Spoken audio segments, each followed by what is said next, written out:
Abe Lincoln, The Boy Who Loved Books by Kay Winters. In the wilds of Kentucky, 1809, a boy was born. His mother called him Abraham. His last name was Lincoln.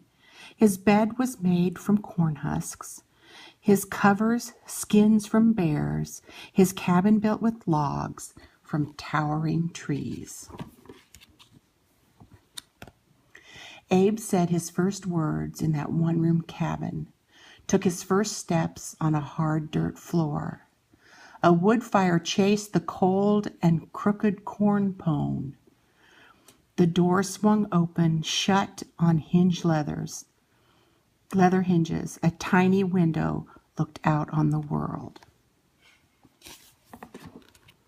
When he was 2, his folks packed a few goods, moved Abe and his sister Sarah to Knob Creek.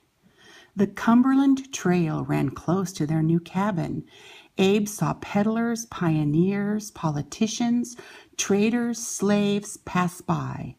As Abe grew, he talked to travelers, heard where they'd been, where they were going. He saw their world was wider than his own.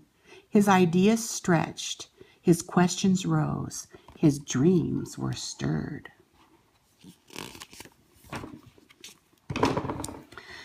At school, he worked with numbers 1 to 10.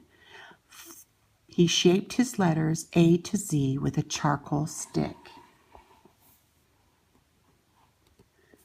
He wrote them down day in, day out, in school, at home, in dust and snow, on logs of wood. The letters cast a magic spell. He loved to learn. His parents had no schooling, but when day was done, the family sat close by the fire. His mother shared the Bible stories she knew by heart. His father spun yarns, told jokes, and made them laugh. When Abe was 7, the family moved again. The Lincolns set out one December morning, their bits and pieces piled on 2 stout horses. They walked and rode 100 miles to Indiana. They crossed the Ohio River on a makeshift ferry.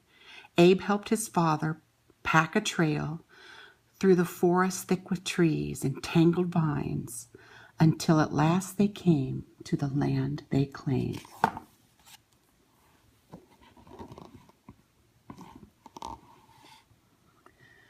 No cabin waited at Little Pigeon Creek.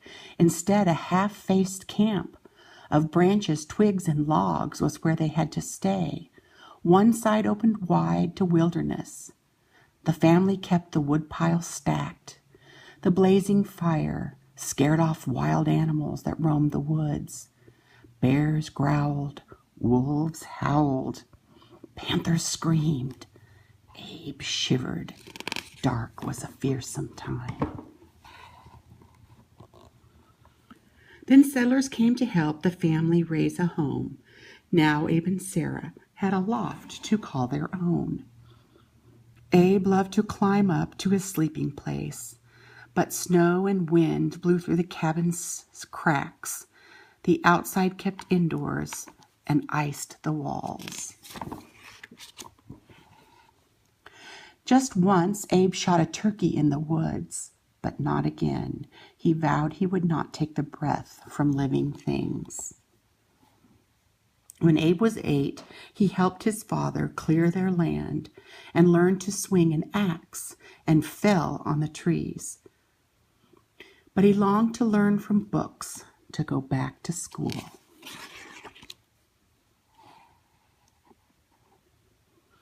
When Abe turned 9, dark days fell upon him. Milk sickness took his mother to her grave. Abe whittled pegs to put in her pine coffin, his grief so deep he could not speak her name.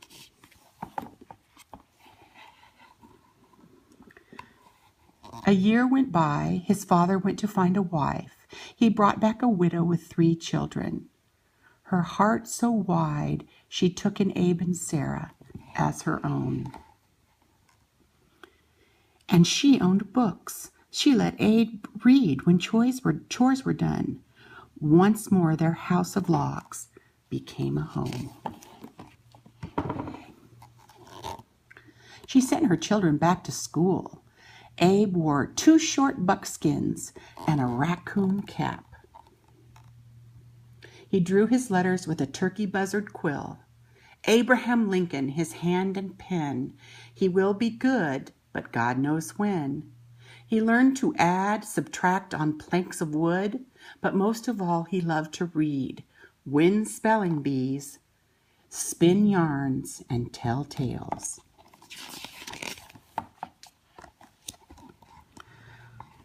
When school was out, Abe hired out to farmers. His father kept the earnings for the family. Abe split rails, dug wells, chopped trees, but all the work he worked, he yearned to learn to anyone who would listen. He'd say things like, "The things I want to know are in books." Once rain leaked through the cabin roof and soaked a book he'd borrowed. For 3 hot days, Abe put stalks of corn in his friend's field to pay him back.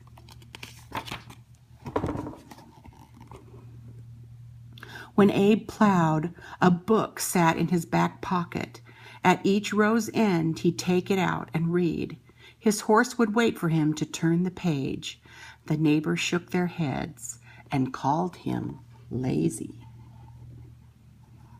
They did not understand this bookish boy and knew he must move on. Abe knew he must move on out of the wilderness. Splitting rails and plowing land was not his dream.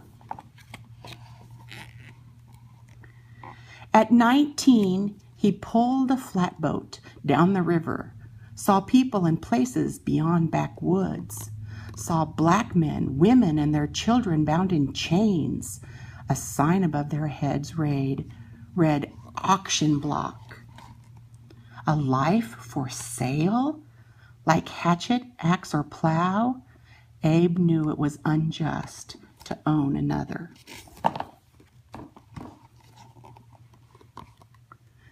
New Salem, Illinois was where Abe settled. 100 folk or more lived in this place. He hired on to run the general store. Folks like to tell that once he overcharged someone 6 cents, but Honest Abe walked miles to give it back.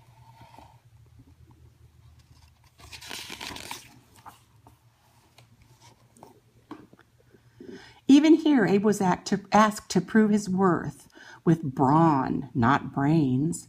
The owner of Abe's store set up a wrestling match against the leader of a wild and rowdy gang. Reluctantly, Abe took Jack Armstrong on.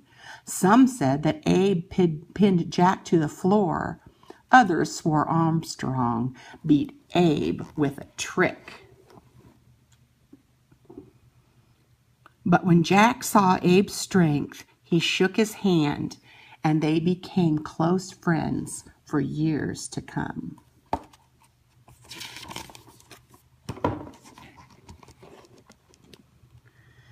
By firelight, he studied law without a teacher. Soon he became a lawyer in the courts. Abe saw that words could free or jail a man.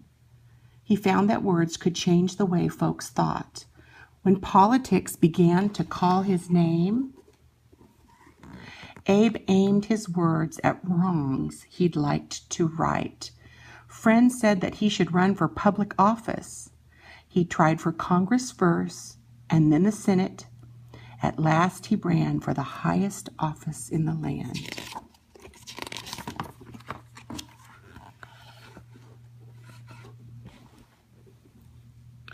Abraham Lincoln, born in a log cabin, child of the frontier, head in a book, elected our 16th president.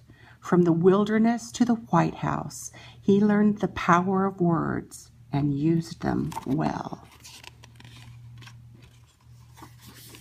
The end.